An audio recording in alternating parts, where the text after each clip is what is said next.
कुरान पाक जो हमारे लिए नाजिल किया गया उसके फैसले देखें। वो कहता है तुम्हारी इज्जत व तो इज्जो मन तशा व तो जिल्लो मन तशा, तुम्हारी इज्जत, तुम्हारी जिल्लत, तुम्हारी जिंदगी, तुम्हारी मौत, तुम्हारा रिस्क, ये सब मेरे बस में है। अब बताएं कि हम ईमान की कमजोरी है अगर इस चीज के बारे में हम तकदो करें कि जी मेरा रिस्क इस जरिए से बढ़ जाए। मौला अली करमुल्लाह वजह ने फरमाया था कि रिस्क आपका ऐसे ही है जैसे एक कमरा हो जिसके दो दरवाजे हों। एक दरवाजे से हराम रास्ता हो जो जिससे आपने उठाना है, एक रास्ता हो जो हलाल का रास्ता हो। आपकी मर्जी है कि आप हलाल रास्ते को मुंतखब करते हैं या हराम रास्ते को मुंतखब करते हैं, वो रिस्क आपको मिलना ही मिलना है। तो इस तरह से मैं अदल के बारे में ये अर्ज करना चाहता हूँ। आप सबको पता है, सिर्फ ऐसे मौके पे इसका जिक्र कर देना मुमकिन है किसी के दिल में ये बात आ जाए कि एक मुल्क में तोता, आपने सबने सुना हुआ है कि एक मुल्क में तोता और तोती गुजर रहे थे। तो तोती ने तोते से पूछा कि ये उजड़ क्यों गया है, ये बर्बाद क्यों हो गया है। तो उसने कहा, तोते ने कहा, ये उल्लू की ये नहूसत है कि जिसकी वजह से ये बर्बाद हो गया है। उल्लू पास ही बैठा था, उसने उनको कहा कि आज रात आप मेरी दावत खा लें, परदेसी लोग हैं। वो दावत खाने चले गए। सुबह जब उठे रुखसत होने लगे तो उल्लू ने कहा ये तोती तो मेरे साथ जाएगी, ये तो मेरी है। उसने कहा कि ये तो जाती है, परदेसी आदमी हूं, ना मेरे पास कोई शहादत है ना मेरे पास कोई गवाही है। उन्होंने कहा जज के पास चले जाते।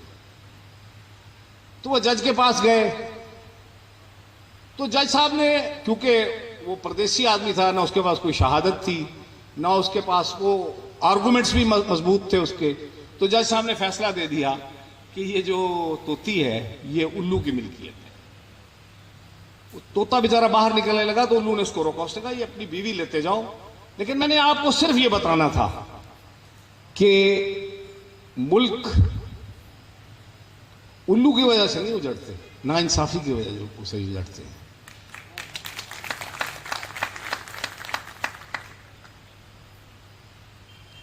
अमीर तैमूर ने, एक अदालत में कत्ल हो गया। अमीर तैमूर ने कहा इस इलाके के सारे जजेस को तब्दील कर दिया जाए। यह रेफरेंस मैं इसलिए दे रहा हूं कि यहां राजनपुर की अदालत में भी मेरे आने से पहले एक मर्डर हुआ है। आज रात आप सब मेरे कहने पे जाके सोचिएगा जरूर कि यह कत्ल क्यों हुआ है। लोग अदालतों की इज्जत करते हैं। ये वैसे ही हुआ है कि जैसे पुलिस कंट्रोल नहीं कर पाती, एक्स्ट्रा जुडिशियल किलिंग्स कर देती है। एक्स्ट्रा जुडिशियल किलिंग में पता चलता है कि जी डाकू जो थे वो पुलिस के साथ मुकाबला करते करते उन्होंने एक दूसरे को फायर मार दिया। अब कैसी इलॉजिकल बात है कि डाकू लड़ पुलिस के साथ रहे, फायर एक दूसरे को मार देते हैं। तो ये हमें फिर अल्टीमेटली करना पड़ता है जब सिस्टम हमारे फेल होते हैं। तो मैं ये जो कत्ल हुआ है इसको फेलियर ऑफ द सिस्टम की तरफ एक स्टेप कहता हूं। उन लोगों ने पता नहीं कितना अरसा इंतजार की होगी कि भाई हमें कोई इंसाफ मिले। दोनों पार्टी, मुझे किसी पार्टी से नहीं है ताल्लुक, मैं कहता उन्होंने इंतजार की। फिर उन्होंने, उस बंदे ने इंतखाब किया कि हमें उसको ये भी डर था सिस्टम से कि नाहक बंदे कर देंगे, तो उसने अदालत को सिलेक्ट किया। और ये बहुत बड़ा लम्हा फिक्रिया है हमारे लिए कि ऐसा क्यों हो रहा है, हमें क्यों। अभी पिछले दिनों में गया हूं तो वहां बेचारे भेड़ बकरियों की तरह लाइन लगे हुए थे लोग। मुझे देख के बड़ा तरस आया कि बेचारे खड़े हुए हैं अंदर जाने के लिए और बाहर निकलने के लिए। क्यों कि मोअज़्ज़िज़ हाज़रीन, हम बार और बेंच हम कह देते हैं कि हम स्टेक होल्डर्स हैं। हम स्टेक होल्डर्स नहीं हैं, we are the beneficiaries of the system. Stake holder सिर्फ लिटिगेंट है, only one stake holder is the litigant. हमें उसके बारे में सोचना है। हमने जो फैसले भी करने हैं आपस में बैठ के, उसमें हमने उसको नजरअंदाज नहीं करना।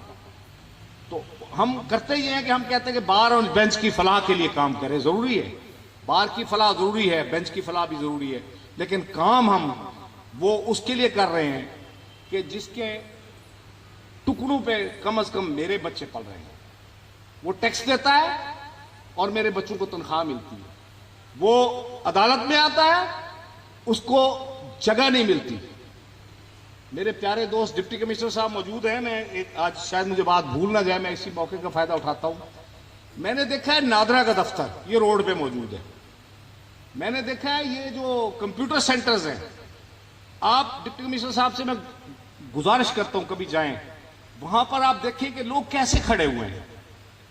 क्या वो भेड़ बकरियों की तरह है? क्या वो सब ह्यूमन है? क्या वो अनह्यूमन है? वहां पे जो मुतलका लोग हैं वो क्यों उसके अरेंजमेंट नहीं करते, उनका बैठने का, उनका साए का? तो ये भी हमारे लिए, अब अदालतों के बाहर जो लोग खड़े होते हैं उनका भी यही सिस्टम है, बेचारे बाहर खड़े हैं इंतजार में कि पता नहीं कब आवाज हो जाए। तो हमने अपने आप को पब्लिक सर्वेंट समझना है। आई एम पब्लिक सर्वेंट, और पब्लिक सर्वेंट का मैं किसी एक का तो नहीं हूं, सबका हूं। और हमारे बुजुर्ग जो है इलाके के, वो कहते थे कि जो लोग, जो जिम्मेदार हैं, ये जो आधे मरे हुए हैं, ये नौकरों के सताए हुए मरे हुए हैं। आधे तो वैसे मर जाते हैं, आधे नौकरों के वजह से सताए हुए मर जाते हैं।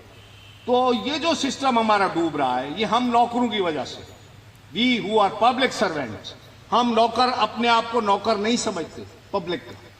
हम पब्लिक वेलफेयर के लिए काम नहीं कर पाते, हम उनकी फलाह को नहीं सोचते।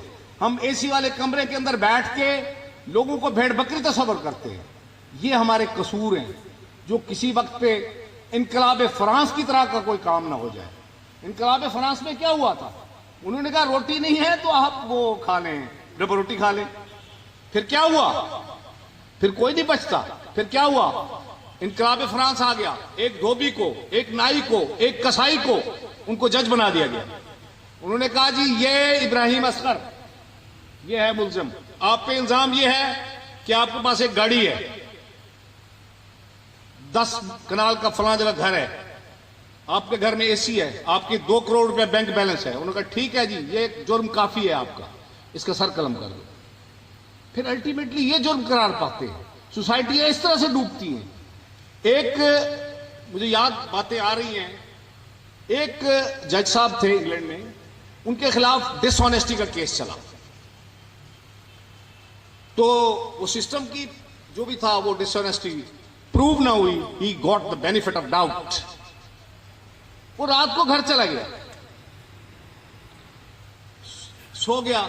सुबह जब उठे लोग, तो वो खुदकुशी कर चुका था। उसकी वजह यह थी कि उसकी बेटी ने उसके सिरहाने पे लिख के रख दिया था कि पापा, although you have been exonerated but I know you are corrupt.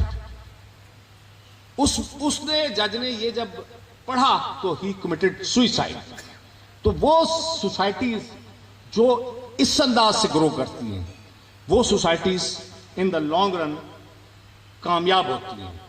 हमें इंसाफ को अपने तक नहीं रखना। फन जो नादार तक नहीं पहुंचा, अपने मेयार तक नहीं पहुंचा।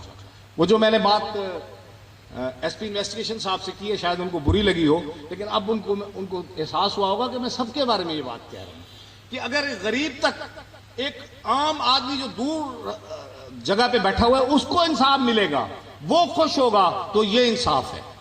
अगर हम सिस्टमेटिक एक सिलेक्टेड जस्टिस करेंगे कि फलां ताकतवर है, इसको इंसाफ दे दो, ताकतवर की बात माननी चाहिए। लेकिन याद रखे दोस्तों, जज साहबान को खुसूसी तौर पे मैं कहता हूं, याद रखो, सबसे ताकतवर से सबसे ज्यादा डरना चाहिए। हर केस का फैसला करते हुए एक दफा उस ताकतवर को जरूर याद किया करें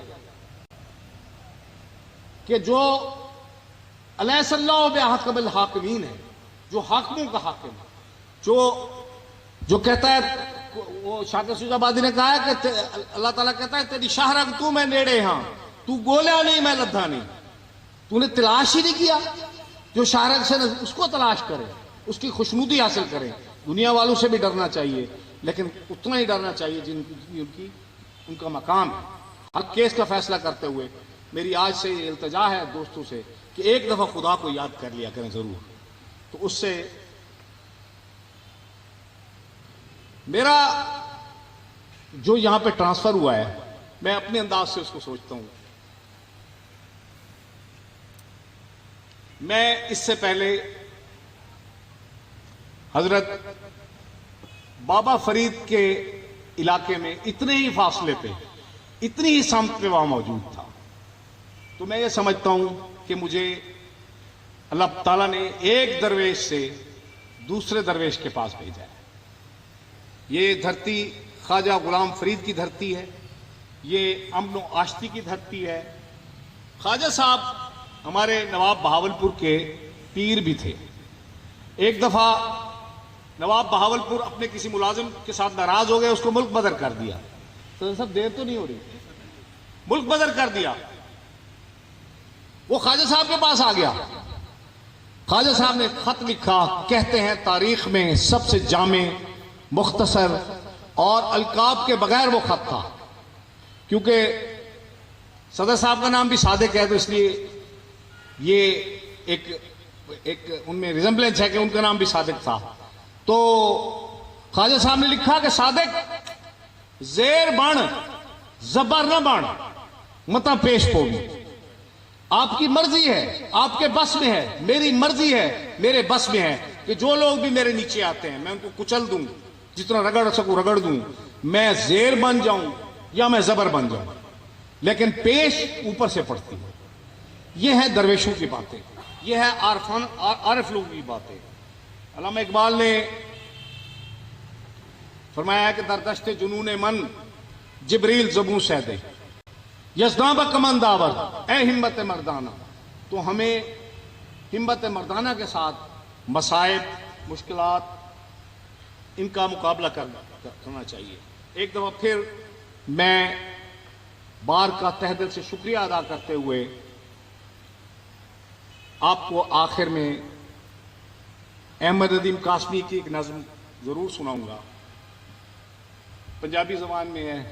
वो कहते हैं कि की होया है, कुछ नहीं होया। की हो सकता है, कुछ ना कुछ तो होंदा ही रहता है। जो तू चाहना है वो नहीं होना, हो नहीं जाता, करना पैंदा है। इश्क समंदर तरना पैंदा है, दुख लई सुख भी झरना पैंदा है। एहतसाब दे चीफ कमिश्नर साहब, ये डीसी साहब को, एहतसाब दे चीफ कमिश्नर साहब बहादुर, कातला चोरां डाकुआं कोलू, कातला चोरां डाकुआं बारे की पुछते हो? ये तुहानू की दसणगे? जे दसणगे जिंज वसदे ने किंज वसणगे? कौन कवे मेरा पुत्र डाकू? लोगों की उम्र कमाई लुट के खा गई मेरी ताई, मेरे फुफड़ टैक्स चुराए ते मेरा मामा चोर सिपाही। एहतसाब दे चीफ कमिश्नर साहब बहादुर, तुहानू ये भी पता ते होना है 20 कनालों की कोठी विच 5 पजारो 40 कुत्ते 25 नौकर कित्थों आए? कित्थे लगियां अज तक सालां? देश पर आई दौलत कित्थों आई? कित्थों आई काली दौलत? चिट्टा पाउडर कित्थों आया? एहतसाब दे चीफ कमिश्नर साहब बहादुर, चादर 4 दिवाली वाले राज तो पहले घर दे बूहे खोल के सोते सां, हुण रातां नूं अंदरों मार चंदरे मार के जागते रहने। एहतसाब दे चीफ कमिश्नर साहब बहादुर, सानू अपने ख्वाब दवा दो। जेकर ख्वाब दवा नहीं सकते, सानू अपनी नींदर लै दो। असी भी अपने आने वाले नस्लों वास्ते कुछ तो छड़ के जाइए। बहुत बहुत शुक्रिया। मैं आपका जो, अगर किसी को बात मेरी बुरी लगी हो, क्योंकि सबसे ज़्यादा तनकीद मैंने अपने आप पे की है, और आपको बुरी कोई बात लगी हो तो मैं माजरत चाहता हूँ। आप लोगों का बहुत शुक्रिया। आपकी मोहब्बतों ने आपने मुझे आते ही मकरूज कर दिया है। अल्लाह ताला आपको सबको अपनी हिफ्ज़-ओ-मान में रखे। बहुत मेहरबानी।